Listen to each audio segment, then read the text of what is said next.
wires A and B are of same material. Their lengths are in the ratio 1/2 and the diameters are in the ratio 2/1. When stretched by force FA and FB respectively, they get equal increase in their length. ध्यान से देखो, सबसे पहली चीज उसने दिया हुआ है सेम मटेरियल. सेम मटेरियल से मतलब क्या हो गया?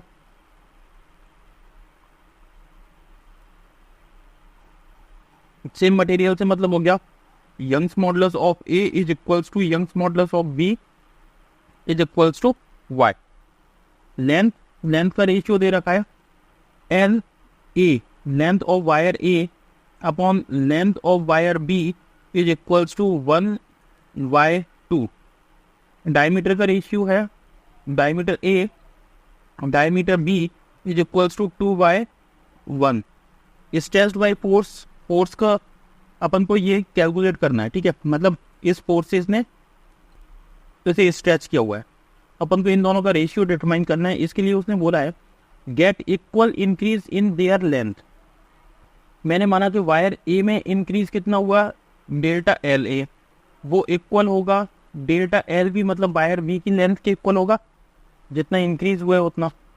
अगर ये कंडीशन दे रखी है तो इस केस में मैं क्या लिख सकता हूँ, मैं हुक्स लॉ अप्लाई कर रहा हूँ. हुक्स लॉ के according stress is equals to कितना होता है, Young's modulus into strain. Stress को मैं लिख रहा हूँ force upon area is equals to Young's modulus into strain. Strain को मैं लिख रहा हूँ यहाँ पे डेल्टा एल अपॉन एल, मतलब increase in length upon original length. तो क्या यहाँ से डेल्टा एल की वैल्यू डिटरमाइन करूँ, तो यहाँ से delta L is equals to कितना आता है, एफ एल अपॉन ए वाई, राइट. ये आ गया डेल्टा एल. अगर मैं एल ए की वैल्यू रखूं तो क्या हो जाएगा यहाँ पर, तो डेल्टा एल ए की जगह पे मैं लिख रहा हूं F A L A upon A into Y A is equals to, यहाँ लिखूंगा F B L B upon A B into Y B, right. Problem दे रखा है by A is equals to Y B दे रखा है. तो मैं क्या करूं, यहाँ से by A by B cancel out कर दिया. आगे दे रखा है उसने L A upon L B का रेशियो दे रखा है और D A upon D B का रेशियो दे रखा है. मैं इसे लिख रहा हूं F A L A upon area है π/4 इंटू डी ए का square is equals to F B L B upon π/4 into D B का स्क्वायर, राइट. π/4 से π/4 कैंसिल आउट हो गया.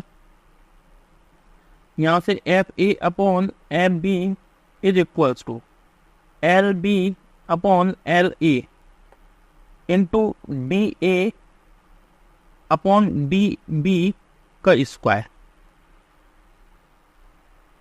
यहाँ से F A upon F B is equals to आएगा L B upon L A कितना हो गया 2:1 हो गया इंटू इसकी वैल्यू कितनी हो गई, ये भी कितना हो गया 2/1 का स्क्वायर हो गया. ये आ जाएगा 8/1, मीन्स इसका रेशियो कितना आ रहा है 8:1. F A upon F B, यही प्रॉब्लम ने पूछा हुआ था. This is answer. अब अपन ऑप्शन मैच कराते हैं. इसमें ऑप्शन देखिए, ऑप्शन ए रॉन्ग है, बी रॉन्ग है, सी रॉन्ग है, डी इसका करेक्ट आंसर है. Means option D is the correct answer. Thank you.